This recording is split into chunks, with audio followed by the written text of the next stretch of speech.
सांगितलं दिसतंय. होईल आता. तो नेटवर्क येतोय, होपफुली येतील लाईट असं म्हणतो. ठीक आहे.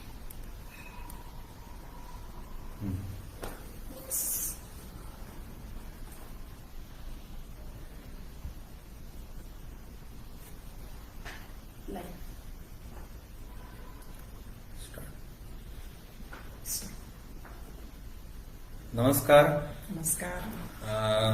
सहजीवनाच्या उंबरठ्यावर ह्या आजच्या फेसबुक लाईव्ह मध्ये तुमच्या सगळ्यांचं आम्ही स्वागत करतो. मी डॉक्टर मकरंद ठोंबरे आणि डॉक्टर प्रतिभा जोशी असे आम्ही दोघं जण आज तुमच्याशी संवाद साधणार आहोत आणि आपण काही या विषयावर मनमोकळ्या गप्पा मारणार आहोत. त्याआधी मी डॉक्टर प्रतिभा जोशी यांना त्यांची ओळख करून देतील. नमस्कार, मी डॉक्टर प्रतिभा जोशी.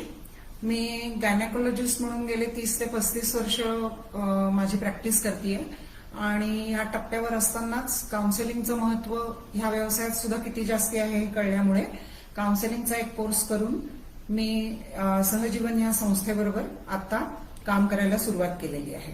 डॉक्टर ठोंबरे त्यांच्याविषयी आता तुम्हाला सांगतील. मी डॉक्टर मकरंद ठोंबरे. मी गेले 24 वर्ष मानसिक आणि भावनिक आरोग्य या क्षेत्रात काम करतो.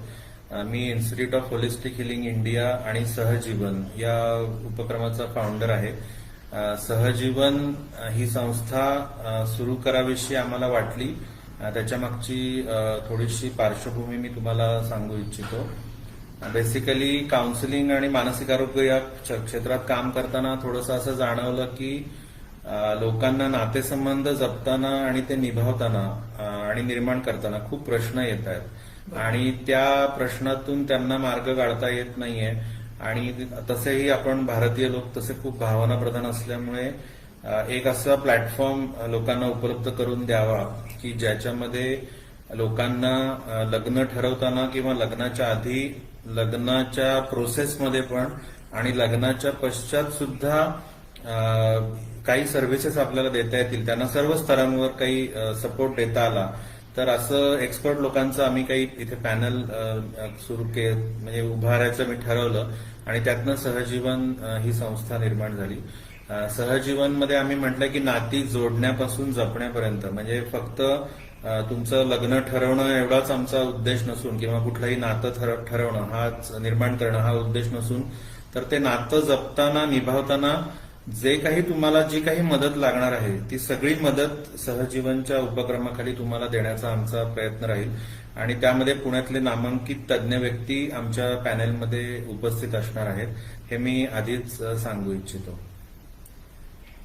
बरोबर आहे. तर आपण आता आपल्या सहजीवनावरच्या चर्चेला मला वाटतं आपण सुरुवात करूया. हो, अगदीच हरकत नाही. तर मला असं वाटतं सहजीवन म्हणजे काय असं तुम्हाला वाटतंय ते तुम्ही श्रोत्यांना सांगू शकाल? सहजीवनाचा अर्थ तोच आहे की दोघांनी एकत्रपणे येऊन नातं निर्माण करून ते नातं पुढे नेणं, एकमेकांच्या सहकार्याने, एकमेकांना समजून घेऊन, एकमेकांना चांगल्या पद्धतीने ऍक्सेप्ट करून, तर त्यालाच आपण सहजीवन असं म्हणतो म्हणजे आपण. तर तोच उद्देश आहे आपला. तुम्ही काय सांगू शकाल?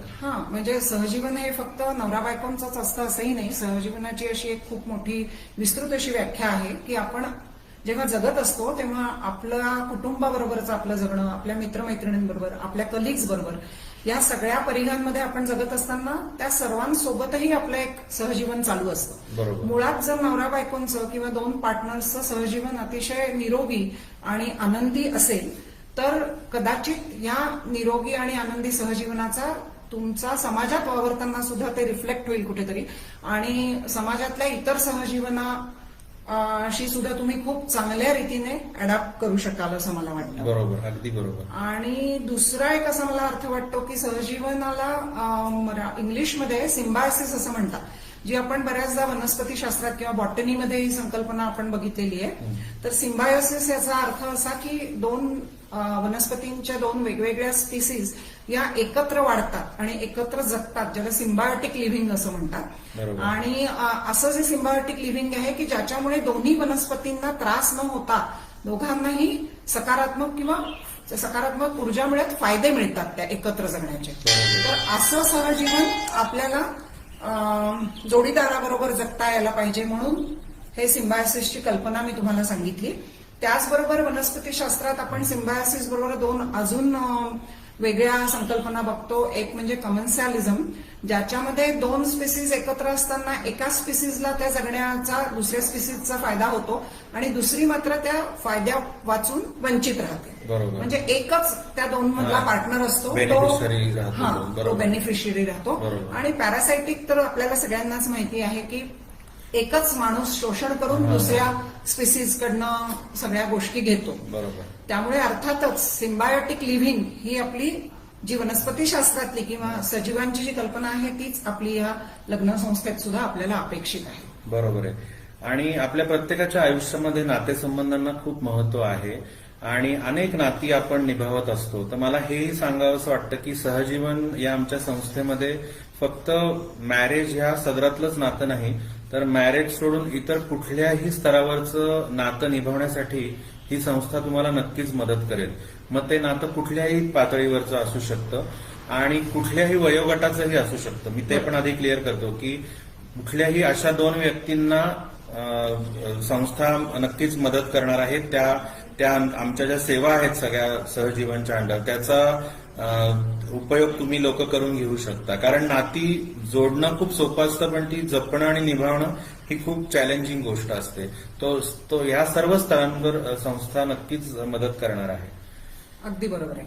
मला असं वाटतं त्याच्याबरोबर आणखीन एक अर्थ आपण डॉक्टर ठोंबरेंकडनं समजून घेऊया, आणि तो असा की लग्नाचा व्याख्या किंवा सहजीवनाची एक्झॅक्टली व्याख्या काय, म्हणजे लग्न आपण करतो तेव्हा लग्नाची व्याख्या तुम्ही कशी कराल?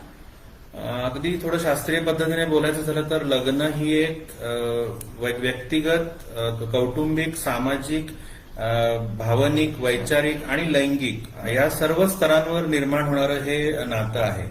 तर ह्याला बरेच ऍस्पेक्ट्स आहेत की आपण म्हणलं वैचारिक, भावनिक, सामाजिक वगैरे वगैरे सगळं. तर ह्या प्रत्येक पातळीचा थोडासा अर्थ आपण समजून घेतला तर त्याचा उपयोग होईल असं मला वाटतं. बरोबर आहे. शारीरिक पातळीवर जर का बोलायचं झालं तर जेव्हा दोन व्यक्ती एकमेकांशी लग्न करू इच्छितात किंवा एकमेकांच्या बरोबर राहू इच्छितात, तेव्हा मुळात आपल्या ज्या लैंगिक भावना असतात त्यांचं समाधान व्हावं किंवा तो लैंगिक आयुष्याचा आनंद घ्यावा म्हणून आपण हे एक लग्न हे एक लिगली सेक्स पार्टनर तुम्ही त्याच्यात ऍक्सेप्ट करता. अगदी बरोबर.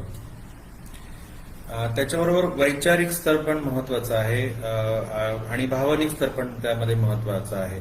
तर आपल्या प्रत्येकाला आयुष्यामध्ये सेटल व्हायचं असतं, सुखी व्हायचं असतं, त्यासाठी आपण धडपडत असतो आणि आपणही काही प्रत्येक जण स्वप्न बघत असतो. पण ही स्वप्न आपल्याला एकट्याला नाही तर आपल्याला एकत्र येऊन पूर्ण करायची असतात प्रत्येकाला. सो कुठल्याही दोन व्यक्तीमध्ये जेव्हा वैचारिक स्तरावर आणि भावनिक स्तरावर म्हणजे कन्सेप्च्युअलाइज पण ते नातं व्हायला पाहिजे, त्याबद्दल क्लॅरिटी हवी. त्यामुळे ते वैचारिक स्तरावर नातं निर्माण होणं ही खूप महत्वाचं असतं. आणि त्याच्यामध्ये आमचा असा अट्टहास नाहीये की दोन व्यक्तींचं सर्व स्तरांवर पटेलच किंवा सर्व वैचारिक स्तरावर पटेलच, परंतु एकमेकांच्या विचारांचा आदर करणं, ते समजून घेणं हे सुद्धा एक प्रकारचं सहजीवनच आहे असं मला वाटतं. काय वाटतं? अगदीच बरोबर आहे. कारण कुठल्याही नात्यात रिस्पेक्ट ही एक खूप महत्वाची गोष्ट असते की तुम्ही कुठल्याही दोन व्यक्ती जेव्हा एकत्र येतात किंवा इव्हन कुटुंबात सुद्धा अनेक व्यक्ती असतात, तर त्यांची मतं किंवा त्यांचे विचार हे वेगवेगळे असू शकतात, परंतु त्या प्रत्येक विचाराचा आपण दुसऱ्या माणसाच्या विचाराचा जरी तो तुमचा विचार नसला तरी त्याचा आदर करायला शिकलं पाहिजे.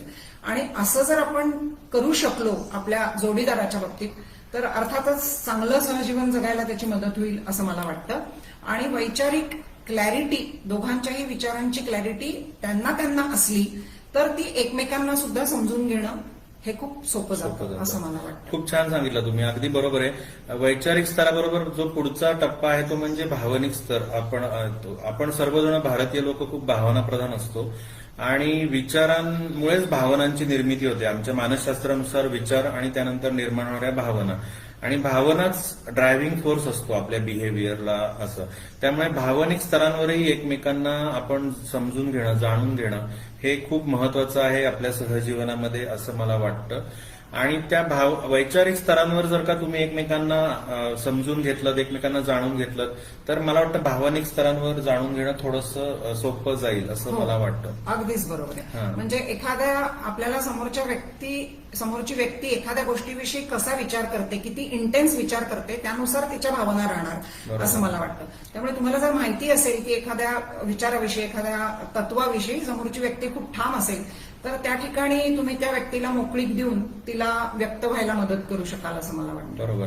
आणि हे पण आमचं म्हणणं नाहीये की कायम चांगल्याच भावना आणि सकारात्मकच भावना आपल्या आयुष्यात निर्माण होतील, तर असं नसतं. तर भावना सकारात्मक नकारात्मक दोन्ही प्रकारच्या असू शकतात, परंतु अशा दोन्ही प्रकारच्या भावनांमध्ये आपण एकमेकांना समजून घेणं, एकमेकांना जाणणं, आपण स्वतःची तर मॅनेजमेंट त्यामध्ये केलीच पाहिजे पहिल्यांदा, परंतु जर का आपण एकमेकांना चांगलं समजून घेऊ शकलं तर ते कॉम्प्लिमेंटरी खूप ठरू शकतं आणि भावनांचं नियोजन करणं मला वाटतं मग सोपं जाईल आणि त्यातनं स्ट्रेस एलिमेंट हा आयुष्यातनं थोडासा मिनिमाइज व्हायला नक्कीच मदत होईल असं मला वाटतं. हो, अगदीच बरोबर आहे. कारण म्हणूनच आमच्या एका मैत्रिणीने परवाच मला सांगितलं की मेड फॉर इच अदर असं कुठलंही कपल खरं म्हणजे नसतं. अगदी बरोबर. मोल्ड फॉर इच अदर हा एक खरा त्याच्यातला महत्वाचा भाग आहे. तुम्ही किती मोल्ड होऊ शकता, तुम्ही स्वतः किती लवचिक किंवा फ्लेक्झिबल आहात तुमच्या विचारांमध्ये, बरोबर. त्यावर तुमच्या सहजीवनाचं यश अवलंबून आहे असं मला वाटतं. अगदी बरोबर आहे.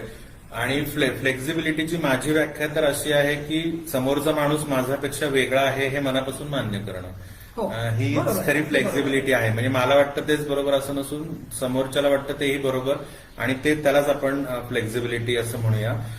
तर भावनिक पातळीनंतर आपण जाऊया कौटुंबिक स्तरावर. ते खूप महत्वाचं आहे. हा, हा. कारण आपल्या भारतात तरी निदान लग्न होताना फक्त 2 व्यक्ती एकत्र येत नाहीत, तर 2 कुटुंब एकत्र येतात. बरोबर. आणि ती 2 कुटुंब खूप व्हास्ट असतात हे आपल्या सगळ्यांना माहिती आहे. कारण अशा वेळेस फक्त न्यूक्लिअर फॅमिली तिथे निगडीत नसून तुमचे दूरचे काका, मामा, आत्या, भाऊ असे सगळेजण त्याच्यात इन्व्हॉल्व्ह असतात. अगदी बरोबर. आणि त्या वेळेस त्यांचं म्हणणं किंवा मत हे खूप महत्वाचं असतं लग्नाच्या वेळेस. बरोबर. त्यामुळे कौटुंबिक स्तरावर सुद्धा आपल्याला काय प्रकारे ऍडजस्टमेंट करून घेणं हे खूप महत्वाचं असतं असं मला वाटतं. अगदी बरोबर आहे. आणि कुठलीच 2 कुटुंब ही आयडेंटिकल नसतात. प्रत्येक कुटुंबाची जेनेटिक बॅकग्राऊंड वेगळी असते, त्यांची राहण्याची पद्धत वेगळी असते, कल्चरल वेगळी असते, जगण्याची पद्धत वेगळी असते, व्हॅल्यू सिस्टीम प्रत्येक कुटुंबाची वेगळी असते. तर आणि ह्या कुटुंबातली प्रत्येक व्यक्ती ही त्या लग्न होणाऱ्या व्यक्तीशी त्याचं काहीतरी नातं असतं आणि त्याच्याशी पुन्हा त्यांच्या भावना निगडीत असतात काहीतरी. सो कौटुंबिक स्तरावर पण नातेसंबंध नीट राहणं हे खूप आवश्यक आहे.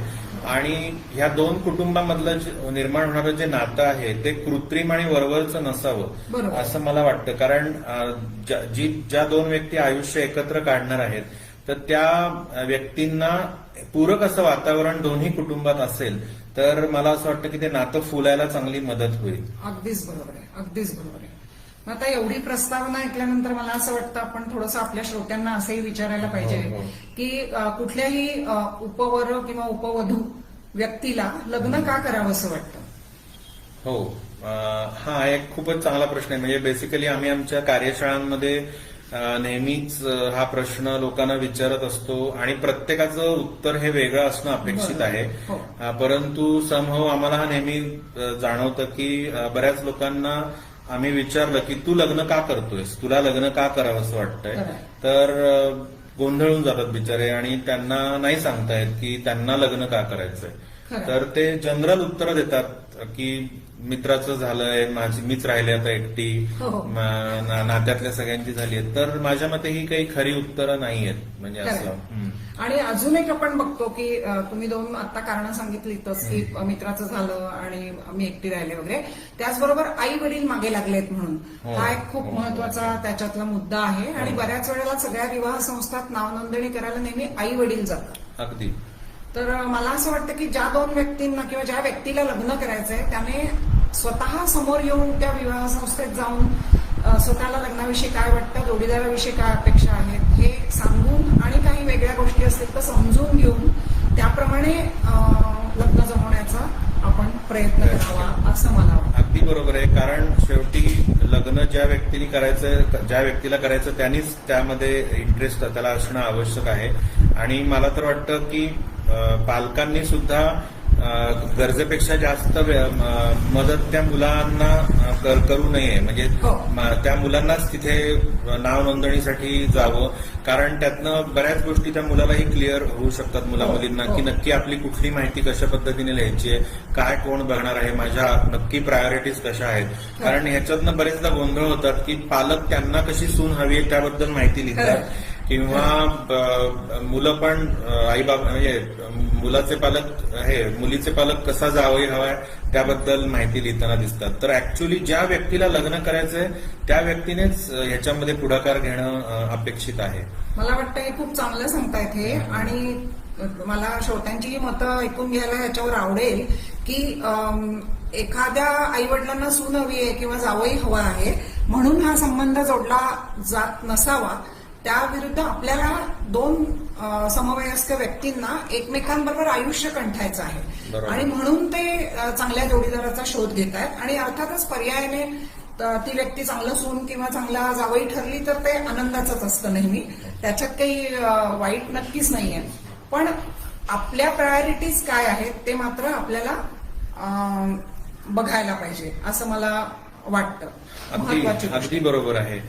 सो हा जो बरेच लोकांना डिस्टर्बन्स येतो की मला लग्न का करायचंय, कारण हा कधी विचारच केलेला नसतो बरोबर. की मला नक्की लग्न का करायचंय, मला आयुष्यामध्ये जोडीदार का हवाय, मला कंपॅनियनशिप का हवी आहे, माझी कंपॅनियनशिपची व्याख्या मला डिफाईन करता येते का. तर ह्या सगळ्या गोष्टींबद्दल खूप अनास्था दिसते.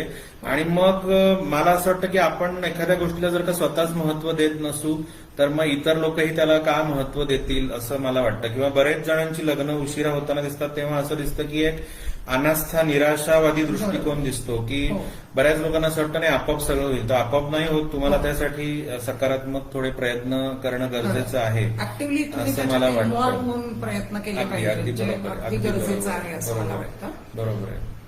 आणि दुसरं म्हणजे की लग्न करताना जे आपण म्हणजे लग्न का करावं हा एक तर महत्वाचा मुद्दा आहे जो बऱ्याच जणांना सांगता येत नाही. मला असं वाटतं तुम्ही त्याच्याविषयी काही एक 3-4 मुद्दे सांगू शकाल की साधारणपणे लोकांना का लग्न करायचं असतं तुमच्या अनुभवानुसार. नाही, बऱ्याच लोकांना क्लॅरिटी नसते मी म्हणलं तसं. आणि दुसरी गोष्ट अशी असते की आता सेटल व्हायला पाहिजे, आता सेटल व्हायला पाहिजे. तर सेटल व्हायचं म्हणजे नक्की काय आहे. तर म्हणजे माझी डब्याची सोय झाली पाहिजे म्हणून मला लग्न करायचंय, मला बोर होतं, मला कुणीतरी बरोबर पाहिजे म्हणून होतं, का माझ्या शारीरिक गरजा खूप जास्त आहेत म्हणून मी ही गोष्ट करतोय. तर ह्याबद्दल लोक विचार करताना दिसत नाहीत. म्हणजे ते जसं 5वीतनं 6वीत गेला, 7वी 8वीत गेला तसं आता काय अमुक नोकरी लागली का मला करून टाकायचं लग्न.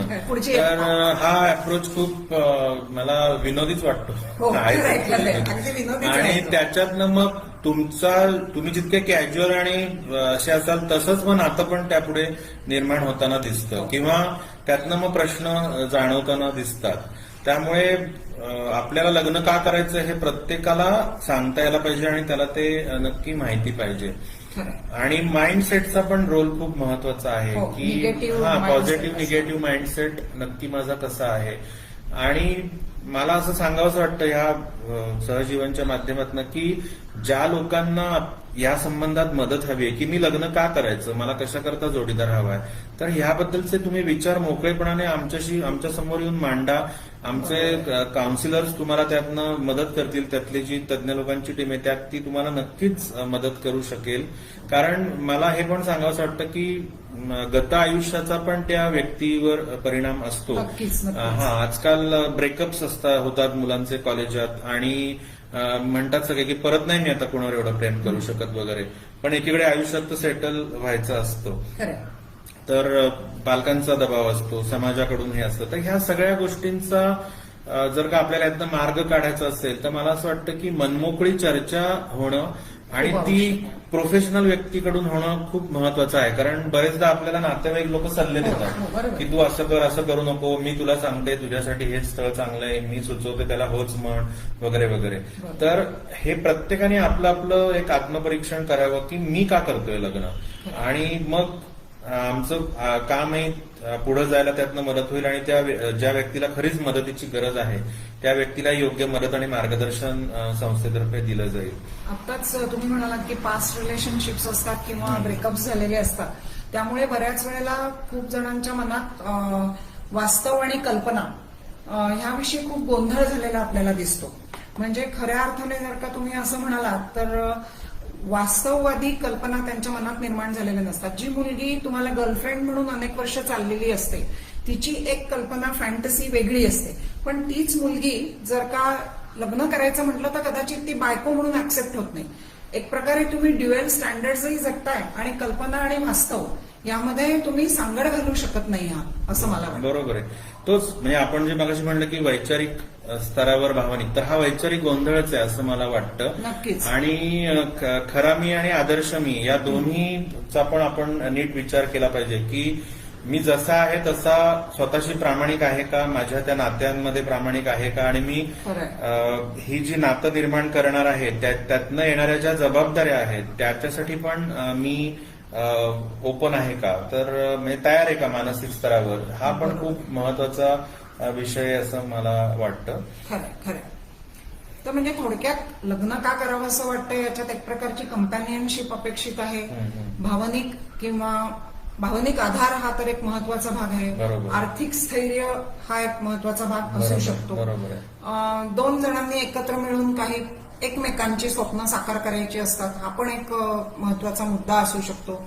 त्याचबरोबर प्रत्येक माणसाला एक भावनिक गरज असते की आपल्यावर कोणीतरी प्रेम करावं, आणि ही खूपच बेसिक किंवा बेसिक इन्स्टिंक्ट म्हणू आपण की खूप महत्वाची गरज आहे, आणि ती पुरी व्हावी किंवा पूर्ण व्हावी म्हणून सुद्धा लग्न करायचं असतं. खरं सांगायचं म्हणजे फक्त त्यावेळेस दोघांच्याही मानसिक किंवा भावनिक किंवा शारीरिक गरजा काय आहेत या परस्परांच्या विचारात घेऊन त्या दृष्टीने आपण प्रयत्न पाऊल टाकलं पाहिजे. बरोबर आहे.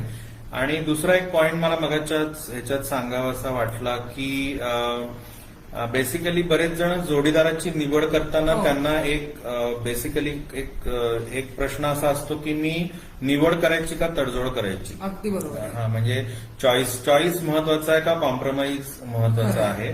तर मला असं वाटतं की आपण ह्या विषयावर पण विचार प्रत्येकाने करण्याची गरज आहे की मी चॉईस करते का कॉम्प्रोमाइज करतोय, हे महत्वाचं आहे. कारण अगदी आपण म्हणलं की एखादी आपल्याला घरात कामाला एखादा बागेत माळी ठेवायचं असेल किंवा कुठल्या कामासाठी एखादा माणूस ठेवा, तरी आपण त्याला पारखून घेतो, निरखून घेतो आणि तो चॉईस करत असतो आपण की नाही माझं ह्या व्यक्तीबरोबर ह्या व्यक्तीचं काम मला पटू शकतं किंवा ह्या व्यक्तीचं. आणि मला हे सांगायचं की चॉईसेसचे रिझल्टही तसेच असतात आणि कॉम्प्रोमाइजचे रिझल्टही मग तशाच क्वालिटीचे बरेचदा येतात.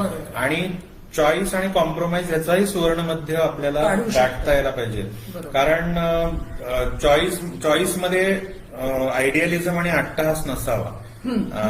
आणि त्याच्यामध्ये मला नक्की काय हवंय याचं जर का चित्र माझ्या मनामध्ये मी रेखाटलेलं असेल आणि ते वास्तवाशी जुळतं असेल तर मग चॉईस करणं मला असं वाटतं बरेचदा सोपं जाईल त्या ह्याच्यामध्ये. तर तो एक चॉईसेस का कॉम्प्रोमाइज हे खूप महत्वाचं आहे. आणि निवडीचे निकष हे जे आपण म्हणतोय ते पण तपासून बघणं खूप गरजेचं आहे. हल्ली आपण जे बघतोय तसं त्या मनाने खूप भौतिक गोष्टींकडे सगळ्याच तरुण पिढीचा कल दिसतोय आपल्याला.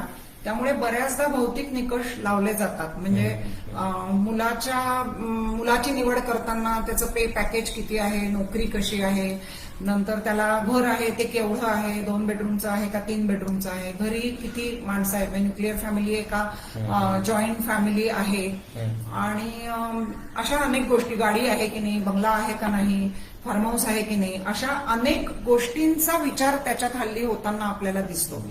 तर स्थैर्य हे महत्वाचं नाही आयुष्यात असं अजिबातच नाही. आपण सगळेच जण स्थैर्यासाठी प्रयत्न करत असतो, पण फक्त स्थैर्यासाठी आवश्यक असणाऱ्या भौतिक गोष्टींची निवड करून जर का तुम्ही जोडीदाराची निवड केली तर ती यशस्वी होऊ शकेल का याचंही उत्तर आपल्याला शोधायला पाहिजे असं मला वाटतं. नाही, हा खूप आजकाल जाणवणारा अगदी कॉमन प्रश्न आहे आणि त्याचं उत्तर मला तर हेच वाटतं की नक्कीच भौतिक निकषांचा आणि तुमच्या आयुष्यातल्या म्हणजे तुमचं नातं फुलण्याचा किंवा सहजीवन चांगलं असण्याचा डायरेक्ट संबंध नाहीये. बरोबर. म्हणजे आपण असं म्हणू शकतो की पैसे हे आवश्यक असतात आयुष्य जगायला. बेसिक भौतिक गरजा चांगल्या पद्धतीने पूर्ण होणं आवश्यक आहे. राहायला चांगलं घर असणं वगैरे वगैरे या सगळ्या गोष्टी महत्वाच्या आहेत. बरोबर. परंतु आत्ताच एक पालक माझ्याकडे काही दिवसांपूर्वी आले होते आणि मला म्हणाले की बघा ही आमची मुलगी एक चांगलं स्थळ नाकारतीये. तर मी म्हटलं काय झालं, तर ते म्हणाले बघा याला जवळजवळ 22 लाखाचं पॅकेज आहे, बरं. याचा 2 BHK फ्लॅट आहे, एकुलता एक मुलगा आहे, संपलं ना, आता अजून काय पाहिजे. अजून काय हवं? खरंय. तर मी आवाज झालो त्यांचं अप्रोच बघून. आणि मग मी त्या मुलीशी जेव्हा एकटीशी बोललो तेव्हा तिने मला हे सांगितलं की मला त्या मुलाशी बोलावं असं पण वाटलं नाही. हो. बरं. तो माणूस एक यांत्रिक आयुष्य जगणार आहे आणि त्याला माझ्यात काही इंटरेस्ट आहे असं मला त्याच्याशी बोलल्यावर नाही वाटलं. बरोबर. तर ती त्या मुलीची फंडामेंटल गरज आहे की जो माणूस मला समजूनच घ्यायला तयार नाही, माझ्या अस्तित्वाची दखलच घ्यायला तयार नाही, खरंय. तर मी लग्न माणसाशी करते का त्याच्या पॅकेजशी करते. तर ह्या गोष्टींचा विचार पालकांनी पण करायला हवा असं मला नक्कीच. वाटतं. म्हणजे बरेचदा पालक जबाबदारीतून मोकळं होऊ एकदा. अगदी खरं. हा अप्रोच पण पालकांनी ठेवणं तितकासा योग्य असं हो. मला वाटत नाही. म्हणजे हे पण खूप दिसतं. अजून आणि मलाही एक असा अनुभव आला मध्ये एक पेशंट आल्या होत्या. तर सगळं बघून वगैरे व्यवस्थित एकमेकांच्या संमतीने लग्न ठरलं होतं. त्या मुलीलाही चांगली नोकरी होती, म्हणजे आजकालच्या भाषेत चांगल्या पॅकेजची नोकरी होती. मुलगाही चांगल्या पैसे मिळवत होता आणि लग्न झालं. पुढच्या आयुष्याची सुरुवात झाली आणि पुढच्या साधारण 6 महिने ते 1 वर्षाच्या काळात तिच्या असं लक्षात आलं की नोकरी, घर, सगळ्यांच्या अपेक्षा याच्यात तिची खूप कसरत होतीये किंवा तारेवरची कसरत झाल्यासारखं. तिला ते सगळ्याला ती पुरे पडू शकत नाहीये असं बरोबर. तिला वाटत होतं. बरोबर. आणि म्हणून तिने नोकरी सोडण्याचा निर्णय घेतला. तर तो अर्थात ती बोलत होती तिच्या जोडीदाराशी की असं असं मला वाटतंय, पण इतका तीव्र विरोध होता की तिला असं वाटलं की आता आपण सगळं सांगत बसलो तर नकोच, आपण त्यापेक्षा नोकरी सोडूया. म्हणून ती एक दिवस राजीनामा देऊन घरी आली आणि घरी आल्यावर तिने सांगितलं. तर सांगितल्यानंतर सासू, सासरे आणि नवरा तिघही जण अक्षरशः अग्रेसिव्ह झाले की त्यांना हे कळूच शकलं नाही. तर ती म्हणाली मी खूप वेळेला नवऱ्याला समजावून सांगण्याचा प्रयत्न केला की मला हे झेपत नाहीये सगळं, मला काहीतरी याच्यात बदल हवा आहे किंवा काही काळ थोडासा एक ज्याला आपण आयुष्यात थोडंसं ठहराव की थोडा काळ थांबून मग मी परत विचार करू शकीन बरोबर. पुढच्या नोकरीचा, असंही तिने डिस्कस केलं होतं. पण त्याने ते काहीच तेव्हा ऐकून घेतलं नाही. सो अल्टिमेटली तिने ती नोकरी सोडली आणि सोडल्यानंतर ते प्रकरण इतकं चिघळलं की दोघं जण सेपरेट होण्याच्या वाटेवर ते आले. त्यामुळे हाही एक महत्वाचा मुद्दा ठरतो की मुलीला पसंत करताना नोकरी आहे आणि तिचं पॅकेज चांगलं आहे एवढाच विचार केला गेला होता का, किंवा मग पुढच्या 6 महिने ते 1 वर्षाच्या आयुष्यात ती व्यक्ती म्हणून त्या मुलाला किंवा सासू सासऱ्यांना आवडली नव्हती का. मला असं वाटतं की हा खूप महत्त्वाचा स्वार्थी म्हणजे थोडासा एकांगी विचार आहे विचार. असं मला हो, वाटतं. हो. तर तसं न करता आपण बेसिकली सर्वांगीण त्या विचार व्यक्तीकडे केला पाहायला शिकलं पाहिजे हो. असं मला दिसतं. अगदी. अजून एक गोष्ट मला नेहमी मुला मुलींशी या बोलताना अशी जाणवते की आई वडिलांच्या संसार जो पाहिलेला आहे या मुलांनी, हो, तर हो. त्या संसाराचा एक पगडा आणि इम्पॅक्ट या लोकांवर आहे असं मला जाणवतं. म्हणजे बरेच मुलं मुली असं ठरवतात की नाही माझे बाबा ना माझ्या आईशी असंच वागायचे आणि मला असा वागणारा मुलगा कधीच नको. चालणार नाही बरोबर. असं असेल. किंवा मुलांचं असतं की माझ्या आईसारखी मला मुलगी पाहिजे, सर्व्हिस ओरिएंटेड पाहिजे, माझी हाऊस मौज पुरवणारी पाहिजे वगैरे वगैरे असंच असतं. तर मला असं वाटतं की हे खूप आश्चर्यकारक आहे आणि कृपया तुम्ही अशा पद्धतीची विचारसरणी करत असाल तर ती करू नका. कारण कुठलीच व्यक्ती एक व्यक्ती दुसऱ्या व्यक्तीला रिप्लेस करू शकत नाही, व्यक्ती म्हणून करू शकत नाही, फॅसिलिटीज म्हणून कदाचित करू शकते की एका व्यक्तीकडून मला मिळणारे जे फायदे होते ते दुसऱ्या व्यक्तीकडनं कदाचित मिळू शकतात. परंतु तुमच्या आईबाबांचं जे सहजीवन होतं, आईबाबांचा जो संसार होता, जो तुम्ही लहानपणापासून पाहिलेला आहे, त्याचा काही प्रमाणात इफेक्ट असावा. परंतु तोच आदर्शवाद किंवा मला तशीच व्यक्ती हवी हा अट्टहास नसावा. तर मला असं वाटतं त्यापेक्षा त्यांनी ज्या चुका केल्या त्या कदाचित सुधारता येतील त्या का मी आपल्याला? केल्या नाही पाहिजेत किंवा त्या मला ओव्हरकम करता आल्या. तर अशा पद्धतीने जर का विचार थोडासा केला तर चांगलं होईल. हो. कारण आधीच ठरवून काही फायदा नसतो. म्हणजे मी लग्नानंतर कसं वागणार हे आधीच ठरवायचं हो आणि मग मी कोणीही असतो तरी तसाच वागणार आहे. हो, तर खरं. हे खूप मला विचित्र वाटतं जरा. ते एक बिलीफ तयार हा. झालेला असतो मनात आणि Rigid belief तयार रिजिड होतो. बिलीफ तयार होतो. हा, हा, हा. त्यामुळे तो काढणं खूप अवघड पडतं आणि त्यातूनच असे संवाद तयार होतात की बरोबर. आमच्या घरी स्वयंपाकाला बाई असलेली किंवा पोळ्यांना बाई असलेली चालत नाही, हो, हो, आमच्या हो, घरातली हो. मुलं पाळणाघरात राहत नाही. हो, हो, हो. अशा स्वरूपाचे जे हो. संवाद आहेत ते याच्यातनं घडतात. पण असं सगळ्यांनी लक्षात घेतलं पाहिजे की तुमचे आई वडिलांनी जेव्हा सहजीवनाला सुरुवात केली तो काळ आणि आत्ताचा काळ याच्यात खूप फरक पडलेला आहे आणि Exactly. काळानुरूप आपण आपल्या गोष्टी म्हणजे आपले विचार बदलायला पाहिजेत बदलायला कारण पाहिजे. गरजा बदललेल्या आहेत. हा ते अपग्रेड व्हायला पाहिजे. हा, correct. काळानुसार Upgrade हा अपग्रेड शब्द जास्त चांगला आहे. अपग्रेड व्हायला पाहिजे असं मला वाटतं. आणि हाच मुद्दा मला वाटतं पालकांनीही लक्षात ठेवावा. म्हणजे आपण जसं मुलांनी अपग्रेड व्हावं असं म्हणतोय तसं पालकांनी पण अपग्रेड असलं पाहिजे असं मला वाटतं. सो त्या दृष्टीने पण मला असं वाटतं विचार व्हायला हवा. हो. कारण पालकांनी पण आपली मूल्य वेळोवेळी तपासून पाहणं गरजेचं आहे. Correct. म्हणजे पूर्वीची जी जीवन पद्धती होती ती जरा पुरुष प्रधान होती. बरोबर आहे. तर काही ठिकाणी असतं की आता म्हणजे मला आता करोनाच्या काळात काउन्सिलिंग करताना इतके विचित्र अनुभव अनुभव आले. आणि लोकांचे किस्से मी ऐकले की त्या पुरुषाला घरात चहाचा कप सुद्धा उचलून ठेवतात. ओट्यापाशी न्यायची बरोबर. सवय नसते. आणि करोनाच्या काळात तर काम करायला काम करायला लागलं. लागलं तर सगळ्यांनाच. फार फार मोठे इगो हर्ट झालेले आहेत लोकांचे. खरंय, पुरुषांचे खरंय. तर खूप जास्त खरंय, झाले. खरंय. आणि त्यामुळे हे सगळं आधी ठरवू नये. जशी वेळ आणि गरज आहे त्याप्रमाणे मला बदललं पाहिजे. अगदी बरोबर. आणि सहजीवनाचा अर्थ तोच आहे की आपण समोरच्या माणसाचा पण त्या दृष्टीने विचार करायला शिकलं पाहिजे. पण हे होताना दुर्दैवाने आपल्याकडे दिसत नाही. खरंय खरंय. म्हणजे जशी परिस्थिती उद्भवेल त्या परिस्थितीनुसार आपण स्वतःला मोल्ड करू शकतो. अगदी बरोबर आहे. अगदी हीच बरोबर एक, आहे. हो, खरी हो, हो. महत्वाची गोष्ट आहे असं बरोबर मला आहे, बरोबर वाटतं. आहे. आणि दुसरा एक मला प्रश्न आपल्याकडे दिसतो की नात्यांमध्ये हक्क गाजवणं हा पण हो. एक मोठा इंटरेस्टिंग आणि त्रासदायक विषय आहे. हो. की मी नेहमी लोकांना सांगतो की तुम्ही सून घरी आणलीत किंवा काय नातं कुठलं निर्माण हो. केलं तुम्ही काय त्या व्यक्तीचे राईट्स नाही घेतलेले. करेक्ट.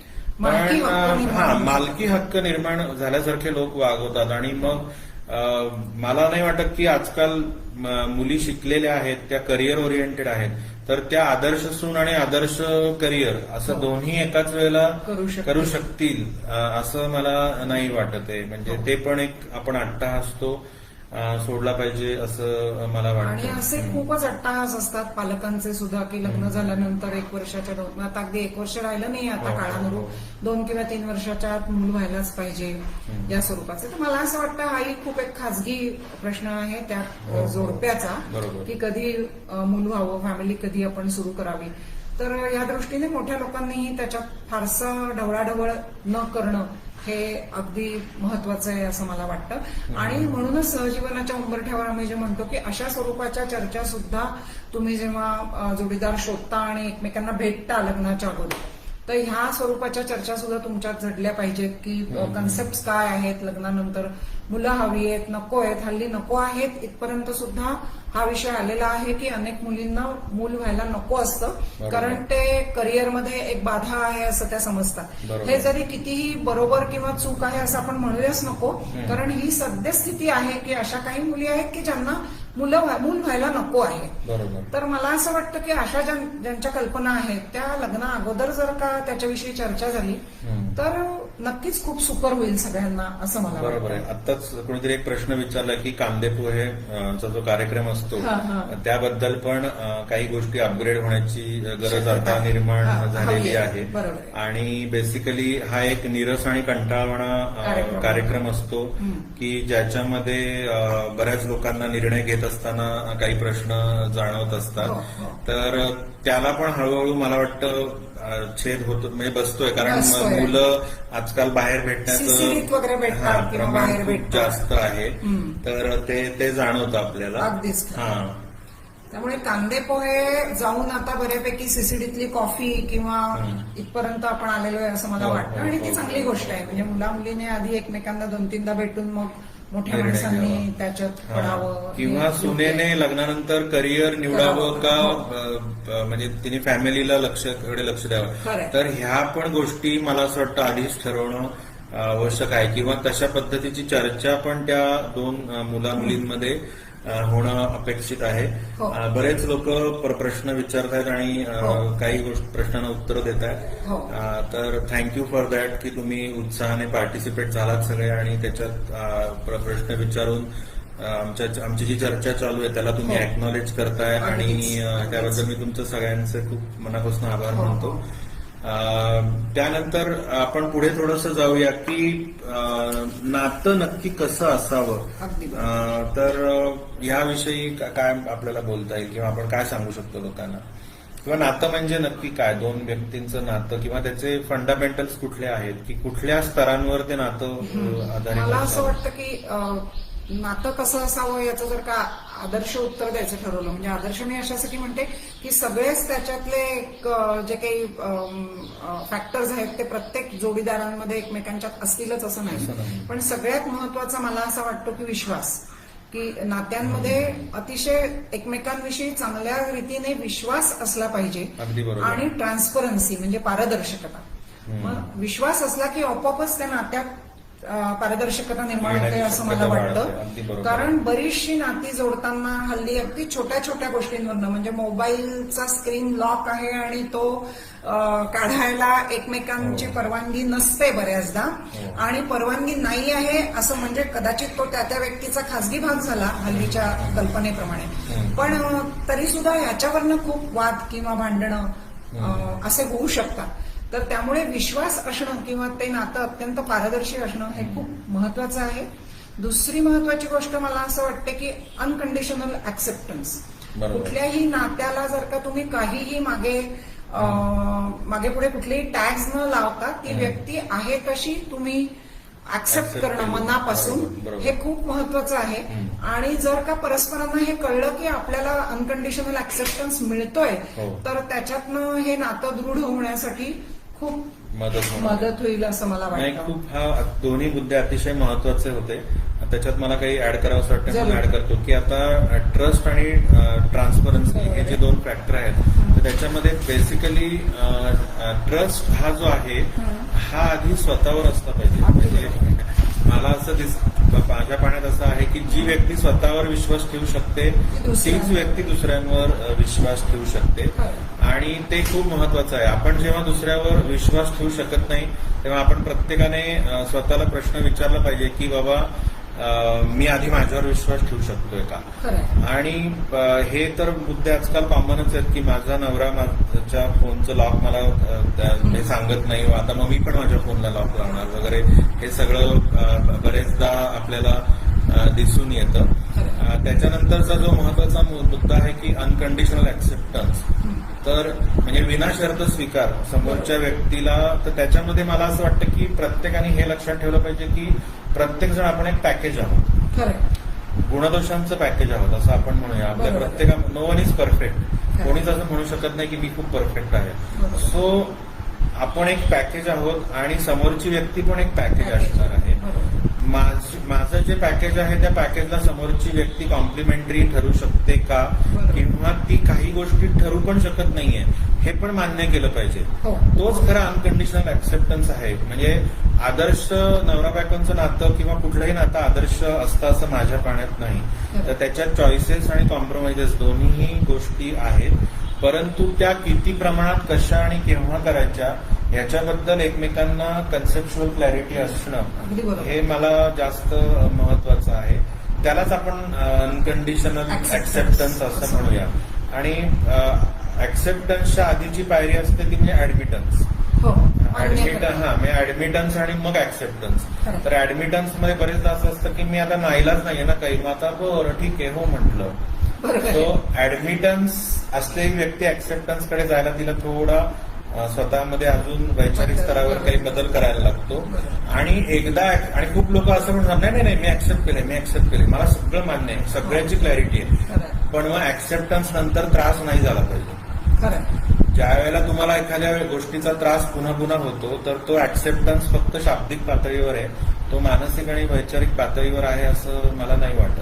त्यामुळे सर्व स्तरांवर तो अनकंडिशनल ऍक्सेप्टन्स आणि त्यानंतर मिळणारी शांतता ही आपण अनुभवायला पाहिजे असं मला वाटतं. आणि त्यात अजून एक मला असं वाटतं की रिस्पेक्ट फॉर इच अदर किंवा एकमेकांविषयी आदर असणे हा, हा. आणि हे खूप महत्वाचं आहे असं मला वाटतं आणि तो हो. नवरा बायकोच्या नात्यात तर असलाच पाहिजे हो. एकमेकांविषयी आदर. बरोबर. आणि आता दोघंही जण जोडीदार हे खूप शिकलेले असतात, नोकऱ्या करत असतात, भरपूर पैसे मिळवत असतात, त्यामुळे अर्थातच लग्न थोडीशी उशिरा होतात, त्यामुळे अर्थातच एक थोडीफार रिजिडिटी त्या दोघांमध्येही आलेली असते. त्यामुळे प्रत्येकाचा इगो तसा स्ट्रॉंग असतो अगदी, आणि इगो स्ट्रॉंग असायला हरकत नाही, फक्त एकमेकांनी एकमेकांना योग्य परीने आदराने वागवणे हे याच्यात खूप महत्वाचं आहे. नाहीतर प्रत्येक वेळेस नवरा मित्र असताना जसा वागतो तसा नवरा झाल्यावर तो वागत नाही.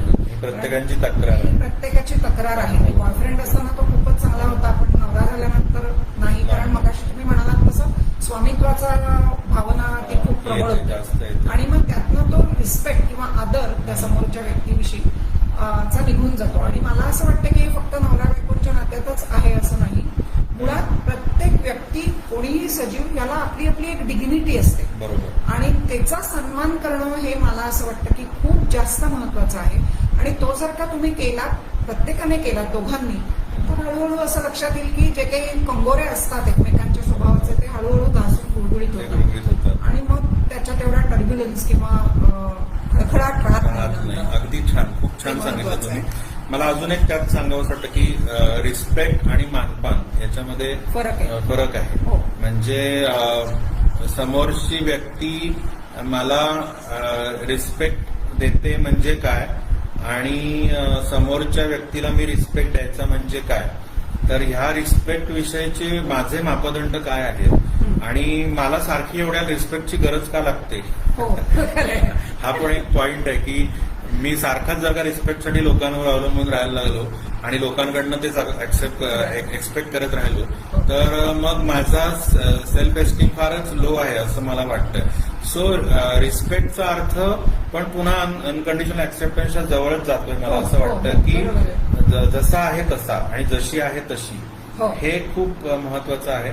त्याच्यानंतर रिस्पेक्ट आपोआप होणार आहे, आणि त्याचबरोबर माझ्याशी जर का मला माझा आदर वाटत असतो तरच मी समोरच्या व्यक्तीचा आदर करू शकतो, असं मला एक म्हणायचं होतं. कारण स्वतःला एका ठराविक गोष्टींवरनं कोणी टोचलं किंवा हा. अपमान केला तर आपल्या तो किती जिव्हारी लागतो, हो, हो. हे जर का आपल्याला नीट कळलेलं असेल तर तसा अपमान दुसऱ्याचा व्हावा असं आपल्याला कधी वाटत नाही. म्हणजे बरोबर. सर म्हणतात ते अगदी बरोबर आहे की स्वतःबद्दलचा आदर असेल स्वतःच्या मनात, तर अर्थातच तो दुसऱ्याच्या आदराची पण आपण नक्कीच हे करतो, आणि फार छोट्या छोट्या गोष्टींसाठी दुसऱ्याच्या म्हणजे आपला इगो छोट्या छोट्या गोष्टीने हर्ट होत नाही.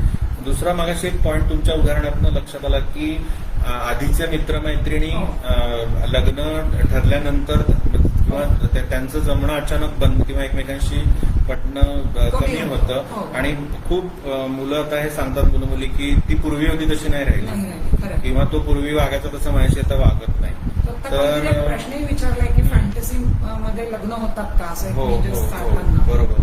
तर त्याचंही याच्यात उत्तर तुमच्या याच्यात येईल असं मला वाटतंय. हो. तर मला त्याच्यावर असं सांगावंसं वाटतं की ह्याला आपले प्रेज्युडायसेस कारणीभूत आहेत. तुम्ही नात्यांचे जे मापदंड ठरवलेले आहेत ते तुम्हाला इथे त्रास देतात. म्हणजे मला समोरची व्यक्ती मला हवी तशी जेव्हा वागत नाही तेव्हा मी डिस्टर्ब होतो, कारण त्या नात्याविषयी काहीतरी संकल्पना, काहीतरी पूर्वग्रह मी आधीच तयार करून ठेवलेले आहेत, किंवा आपल्याकडे ते परंपरेने किंवा सामाजिक स्तरावरही आपल्याकडे त्याच्यावर खूप बोललं गेल्यामुळे ते तयार झालेले असावे. तर आमच्या सेल्फ अवेअरनेसच्या वर्कशॉपमध्ये मी नेहमी त्यांना लोकांना एक गोष्ट शिकवत असतो की तुम्ही प्रत्येकाला माणूस म्हणून पहा. म्हणजे रोल्स मध्ये जाऊ नका.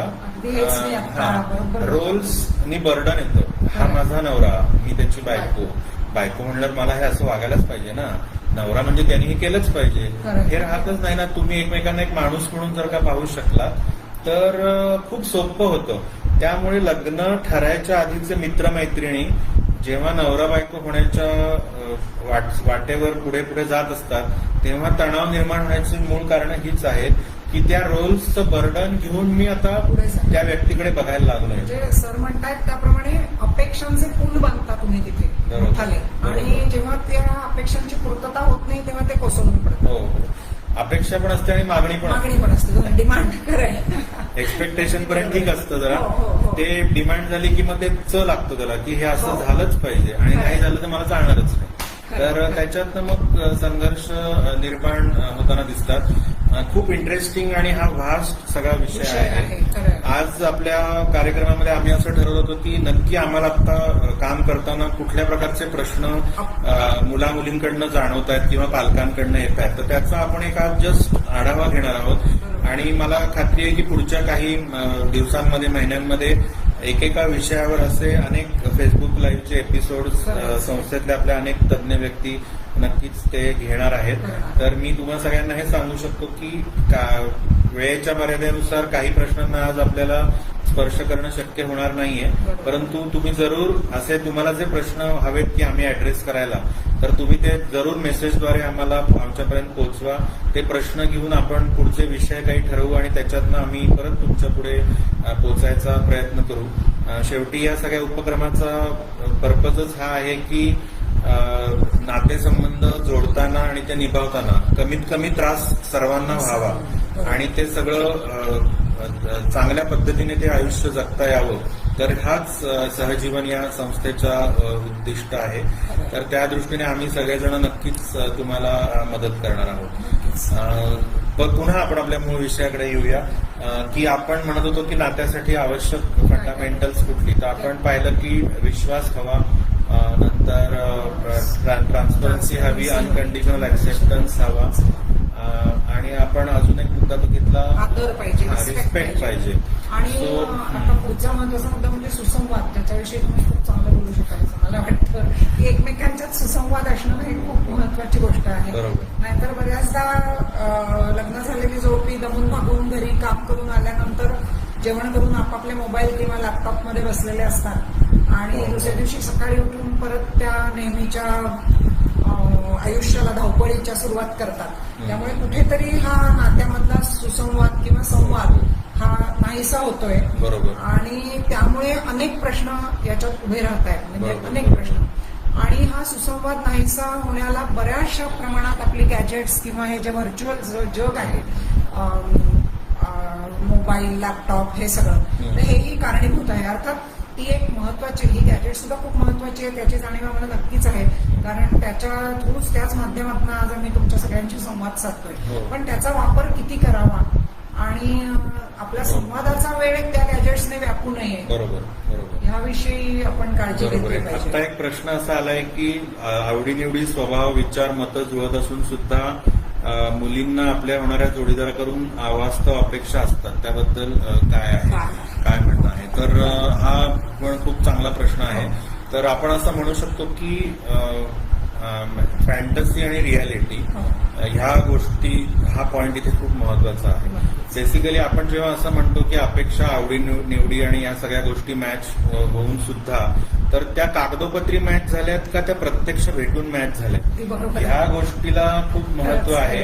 की तुम्ही एखादं स्थळ बाबा पाहिलं त्या सूचक मंडळामध्ये आणि त्यांनी सांगितलं होतं निर्व्यसनी हवा आहे, उंची 5 फूट 9 इंच 10 इंच आहे, तर अशा अपेक्षा नसून मला असं वाटतं की ती दोन मुलं जेव्हा एकमेकांना भेटतात तेव्हा ते काय बोलतात याविषयी खूप महत्वाचा आहे. आपण हा विषय पुढच्या एका वेबिनारमध्ये नक्कीच घेऊया की तो जो कांदेपोह्याचा कार्यक्रम आहे किंवा त्या दोघांची जी भेट आहे त्याविषयी नक्की त्यांनी काय केलं पाहिजे, त्यामध्ये कशा पद्धतीने त्यांनी पुढे गेलं पाहिजे.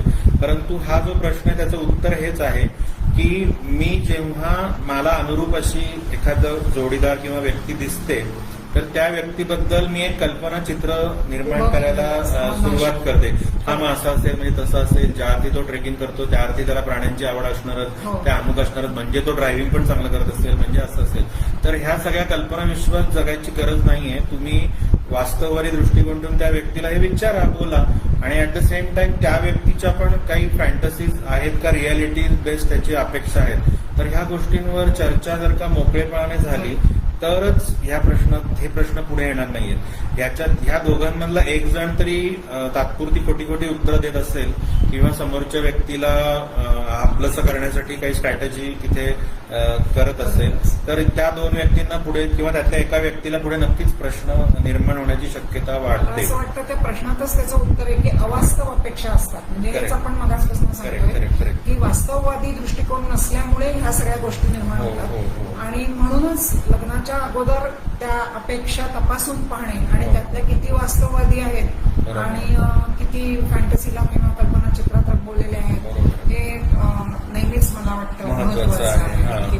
पण आता काय होतं असं आम्ही सांगितल्यावर लोकांचा एक आयडियल अप्रोच असतो. परवा मला एका मुलीचे वडील म्हणत होते की असा एक तुम्ही फॉर्मच द्या ना बनवून की ज्याच्यामध्ये म्हणजे फक्त म्हणजे तो फॉर्म घेऊनच आम्ही त्या मुलींना भेटायला सांगू वगैरे. तर मी ऐकून थक्क झालो त्यांचे विचार ऐकून. कारण बेसिकली मला काय वाटतं माझ्या जोडीदाराविषयी आणि माझ्याविषयी हे प्रत्येकाचं मापदंड वेगळे असणार आहेत. मे बी मला घर पाहिजे, चांगल्या एरियात पाहिजे, पगार पाहिजे, इथपर्यंत काही गोष्टी कॉमन येऊ शकतील. त्याच्यानंतरच्या गोष्टी आणि अपेक्षा या फक्त वैयक्तिक असणार आहेत आणि त्या आपण जनरलाइज नाही करू शकत. त्या आपण स्पेसिफिकच ठेवल्या पाहिजेत असं मला वाटतं. तर त्याच्यामध्ये एक युनिकनेस राहील. कारण आम्ही नेहमी म्हणतो की प्रत्येक व्यक्ती ही युनिक असते, एकमेवा द्वितीय असते. तशाच तिच्या इच्छा, आकांक्षा, अपेक्षा सगळं वेगळं असतं. त्यामुळे असं आपण जनरलाइज काही म्हणू शकत नाही त्यामध्ये. आणि मला असं वाटतं की एक जनरलच म्हणजे तुम्ही म्हणता क्वेश्चनेअर काढा असं म्हणतात तेव्हा हे काही परीक्षेत आपण एमसीक्यू सोडवतो तशा प्रकारे ते पेपर सोडवल्यासारखं टिकमार्क करून बघायचं. म्हणजे त्याला एक तुम्ही परत स्टँडर्डाइज पॅटर्न देता आहात. पण आत्ताच सरांनी सांगितलं की प्रत्येक व्यक्ती युनिक असते त्यामुळे कुठल्याही स्टँडर्ड्स मध्ये बसेल असे मग असे अनेक व्यक्तींचे क्लोन्सच आपण तयार करू. आयुष्य फार सिंथेटिक होईल. मला मग असं वाटतं ती अतिशय तकलादू आणि कृत्रिम नाती त्याच्यातनं निर्माण होतील आणि ती फारच नीड बेस्ड असतील. म्हणजे दोन व्यक्तींनी सहजीवन जगताना एकमेकांमध्ये एक माणूस म्हणून इंटरेस्ट घेण्याची खूप गरज आहे. आणि तो सर्व स्तरांवर शारीरिक, मानसिक, वैचारिक, भावनिक जे आपण पहिले क्रायटेरिया सगळे पाहिले तर ते न करता आपण जर का पहिल्यांदाच आपल्या मागण्यांची किंवा अपेक्षांची लिस्ट घेऊन त्या व्यक्तीला भेटलो तर मला वाटतं खूप प्रश्न येणार आहेत. कुणीतरी प्रश्न विचारलाय की पहिल्या भेटीत काय, दुसऱ्या भेटीत काय वगैरे. तर आपली वेळ तशी थोडी कमी राहिली आता. तर हा एक वेगळा स्वतंत्र विषय घेऊ आपण की मुला मुलींची भेट आणि त्याचे भेटीचे राऊंड कसे असावे आणि त्याच्यात काय बोलायचं. कारण खूप मुलं मुली आम्हाला प्रश्न विचारतात की भेटायला बोर झालं, काय बोलायचं सारखं भेटून तेच. तर आता काही बोर वगैरे होऊन चालणार नाही. आपल्याला जर का आयुष्यात पुढे जायचं असेल तर काही गोष्टी आपल्या मनाविरुद्ध पण आपली करायची तयारी असली पाहिजे. तर ह्या विषयावर आपण नक्कीच पुन्हा एकत्र येऊन त्याविषयी आपण संवाद करूया. अजून एक मगाशी पॉइंट जो तुम्ही म्हणला होता की संवादाचा, त्याच्यावर मला तुम्ही म्हणला होता काय, तर तो सुसंवाद असणं महत्वाचं आहे आणि सुसंवाद होण्यासाठी आधी स्वसंवाद असणं महत्वाचं आहे. म्हणजे माझ्याशी स्वसंवाद नीट असेल, मी माझ्याशी कसा बोलतो, माझ्या मनात कुठले विचार येतात, ते विचार माझ्या हिताचे आहेत का, ते विचार माझ्या प्रगतीचे आहेत का. तर ह्या सगळ्याचा आपला आधी हिशोब डोक्यामध्ये नीट पाहिजे आणि स्वसंवाद नीट असेल तरच सुसंवाद होण्याची शक्यता वाढते. आणि तो स्वसंवाद किंवा सेल्फ टॉक ज्याला आपण म्हणतो तो वेळोवेळी तपासूनही बघायला तो इरॅशनल चुकीच्या ट्रॅकवर कुठल्या जात नाहीये ना, तर हे पण तपासून व्हायला पाहिजे. आणि बेसिकली संवाद हा फॉर्मल नसला पाहिजे. म्हणजे एखाद्या व्यक्तीबद्दल आदर वाटत नसेल तर चांगली खूप छान छान भाषा वापरली म्हणजे त्या व्यक्तीविषयी आपला खूप आदर आहे, तर असं नसतं. तर हा जो सगळा आपल्याकडे एक पारंपरिकपणा आणि एक कृत्रिमपणा आहे त्याचा आपण हळूहळू सगळ्यांनी त्याग करायला पाहिजे. त्या गोष्टीतनं बाहेर यायला पाहिजे आणि खुली चर्चा व्हायला पाहिजे. खुली चर्चा हा जास्त चांगला शब्द आहे, अतिशय चांगला शब्द आहे. आणि ती खुली म्हणजे खरोखरच खुली व्हायला पाहिजे. कारण एकीकडे आपण विज्ञान तंत्रज्ञानाने इतके प्रचंड पुढे गेलेलो आहोत आणि त्याच्यात आपण मास्टरी मिळवतोय, परंतु आपली मानसिकता ज्याला आपण म्हणतो ती अजूनही जुन्या काळातच कुठेतरी गोटाळते आहे. लग्न हा एक शब्द आला की परत ते सगळ्या जुन्या गोष्टी खालनं वरती येतात आणि त्याच पद्धतीने ते लग्न असावं किंवा पार्टनर असावा याच्यात काहीच बदल होत नाही.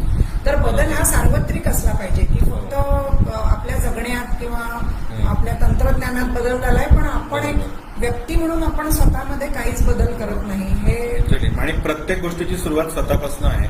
आपण जेव्हा ती दुसऱ्याने करावं असं आपल्याला वाटतं तेव्हा आधी आपण ती स्वतः आपल्यात ती सुधारणा किंवा तो बदल केलाय का हे महत्वाचं आहे. अजून एक फंडामेंटल्स ऑफ रिलेशनशिप, नातं चांगलं असण्याचा जो महत्वाचा मुद्दा जो सांगायचा आहे तो म्हणजे रिस्पॉन्सिबिलिटी. हो, हा पण एक जबाबदारी खूप घेणे. जबाबदारी घेणे आणि जबाबदारी दुसऱ्याला पण घेऊ देणे आपण त्याच्यामध्ये हे महत्वाचं आहे. पुष्कळ लोकांना मला असं वाटतं नात्याचे फायदे हवे असतात पण नात्यात येणाऱ्या जबाबदाऱ्या नको असतात. आणि हे मला वाटतं असमाधानी संसाराचं किंवा नात्यांमध्ये तर प्रॉब्लेम येण्याचं हे फार मोठं कारण आहे. त्यामुळे रोल्स आणि रिस्पॉन्सिबिलिटीज दोन्ही गोष्टींचा त्याग करणं आवश्यक आहे आणि नात्यात जबाबदारी ही येणार आहे. नात्यांमध्ये फायदे फक्त पाहून चालणार नाहीये तर त्याबरोबर खांद्याला खांदा लावून आपण ती जबाबदारी घेणं आणि सहयोगाची भूमिका असणं एकमेकांना तर हे खूप आवश्यक आहे असं वाटतं. एकमेकांना पूरक अशी भूमिका तिथे जबाबदारीच्या वेळेस घ्यायलाच लागते. आणि मला असं वाटतं की तुम्ही जेव्हा एखाद्या गोष्टीची जबाबदारी घेता ना तेव्हा तुम्ही त्याच्या परिणामाला खूप चांगल्या रीतीने सामोरे जाऊ शकता. तुम्ही जर जबाबदारी घेतलीच नाही आणि कायम जर एका दुसऱ्या व्यक्तीवर जबाबदारी टाकली तर सगळ्या चांगल्या आणि वाईट घडणाऱ्याला तोच जबाबदारी तुम्ही कायमच एके ठिकाणी लांब बसून ते बघताय आणि फक्त टीका टिप्पणी करताय. जबाबदारी घेणं हे कुठल्याही नात्यात खूप महत्वाचं आहे. जबाबदारीने वागायला लागतं आणि जबाबदारी घ्यायलाही लागतं. आणि काही लोक अशी पण मी पाहिलेत, विशेषतः काही स्त्रिया अशा मी पाहिल्यात की ज्या जबाबदारी घेऊनच देत नाहीत समोरच्याला. हो बरोबर आहे. म्हणजे तर हे पण माझ्या दृष्टीने खूप हल्ली नवरे खूप उत्साहाने स्वयंपाकघरात मदतही करतात. तू येऊ नकोस, हे माझं क्षेत्र पसारा करशील. किंवा काही लोक इतके जास्त रोल कॉन्शियस आहेत की आता हे सगळं मलाच निभावायचं आणि ही जीवन नौका मला आता पलीकडच्या तीरावर एकट्यालाच न्यायची. असं काही नसतं. तुम्ही खरंच लग्नानंतर मित्रमैत्रिणीसारखे जे जगू शकतात तेच खरं सहजीवन आहे असं मला वाटतं. पण त्यासाठी आतापर्यंत आपण ज्या ज्या गोष्टी सगळ्या बोललो, जे जे फॅक्टर्स आपण चर्चेमध्ये घेतले तर त्या सगळ्या गोष्टींचा नक्कीच उपयोग करू. जवळजवळ 56 मिनिटांच्या जवळ आपलं सेशन झालेलं आहे. आता आपण थोडं आजच्या फेसबुक लाईव्हच्या ह्याची थोडीशी बॅकअप करायच्या मागे जाऊया. मी पुन्हा एकदा सगळ्यांना सांगतो की सहजीवन ही संस्था नाती जोडण्यापासून जपण्यापर्यंत सर्व वयोगटातल्या सर्व स्तरातल्या व्यक्तींना मदत करते. त्यासाठी उपयुक्त सर्व्हिसेस देते. हे मॅट्रिमोनियल सर्व्हिसेस तर आमच्या आहेतच. त्याच्यामधले जे जे काही क्रायटेरिया आता समाजामध्ये उपस्थित आहेत त्या सर्व प्रकारच्या लोकांना सहजीवन संस्था नक्कीच मदत करणार आहे. सहजीवन संस्थेमध्ये सर्व तज्ज्ञ व्यक्तींची टीम काम करत असते. नंतर सहजीवन ही संस्था एक होलिस्टिक अप्रोच आयुष्याचा घेऊन काम करणारी अशी संस्था आहे. आणि या संस्थेमध्ये तुम्हाला नाव नोंदणी करायची असेल हे मी आता सांगू इच्छितो की आता लॉकडाऊनच्या काळामध्ये आम्ही रजिस्ट्रेशन फ्री ठेवलेलं आहे. तर ज्या ज्या मुलामुलींना किंवा तुमच्या ओळखीतल्या लोकांना नावं नोंदवायची आहेत त्यांनी सहजीवनच्या नंबरवर संपर्क साधा आणि तुमचं लॉकडाऊन असेपर्यंत हे नाव नोंदणी ही मोफत असणार आहे. तर त्याचा जरूर तुम्ही फायदा घ्या. केवळ 100 रुपये आम्ही फॉर्म फी त्यामध्ये घेणार आहोत. बाकी सगळ्या गोष्टी आता फ्री आहेत. तर हे पण मी तुम्हाला सांगू इच्छितो. आणि आपण असे वेळोवेळी सहजीवनच्या माध्यमातून वेगळे प्रश्न मुलामुलींचे जे आम्हाला प्रॅक्टिकली जाणवत आहेत या वयोगटातल्या मुलामुलींशी डील करताना, कुटुंबांशी, घरातल्या लोकांशी डील करताना ते घेऊन आम्ही तुमच्यापर्यंत येण्याचा नक्कीच प्रयत्न करू. सहजीवन ही संस्था कोथरूड मयूर कॉलनी पुणे इथे कार्यरत आहे. संस्थेचं ऑफिस तिथे आहे. जोग शाळेच्या समोर समोरच्या गल्लीमध्ये संस्थेचं ऑफिस आहे. मयूर अपार्टमेंट फर्स्ट फ्लोअर असं आहे. याविषयी तुम्हाला काही माहिती हवी असेल तर तुम्ही आमच्याशी जरूर नंतर तुम्ही सहजीवनच्या फेसबुक पेजवर पण आम्हाला प्रश्न विचारू शकता, माहिती घेऊ शकता. आजचा कार्यक्रम तुम्हाला कसा वाटला, सहजीवन या संस्थेविषयी तुम्हाला काय वाटलं त्यालाही तुम्ही रेट करू शकता. आमच्या वेगवेगळ्या उपक्रमात तुम्ही जरूर सहभागी व्हावं असं माझं सगळ्यांना नम्र निवेदन आहे. आणि या फॅसिलिटीजचा तुमच्या ओळखीतल्या लोकांना जेवढा उपयोग करून देता येईल त्यासाठी तुम्ही आम्हाला थोडंसं सहकार्य केलं तर मी तुमच्या सगळ्यांचा खूप आभारी असेन. मी आजच्या कार्यक्रमात तुम्ही सगळेजण उत्साहाने सहभागी झालात आणि आम्हाला छान छान प्रश्न विचारताय. आमची पण थॉट प्रोसेस त्यातनं ऍक्टिव्हेट करताय. त्याबद्दल मी तुमचे सर्वांचे सहजीवन या संस्थेतर्फे आभार मानतो. आणि डॉक्टर प्रतिभा जोशी आणि मी डॉक्टर मकरंद ठोंबरे तुम्हाला पुन्हा नक्कीच ह्याच्यातनं भेटू, किंवा आमच्या टीममधले इतर सदस्यही वेगवेगळ्या विषयातले तज्ज्ञ म्हणून काम करतात. ते अनेक वेगवेगळे विषय घेऊन तुम्हाला यापुढेही नक्की भेटतील. सर्वांचे पुन्हा एकदा धन्यवाद. नमस्कार. लवकरच भेटू परत.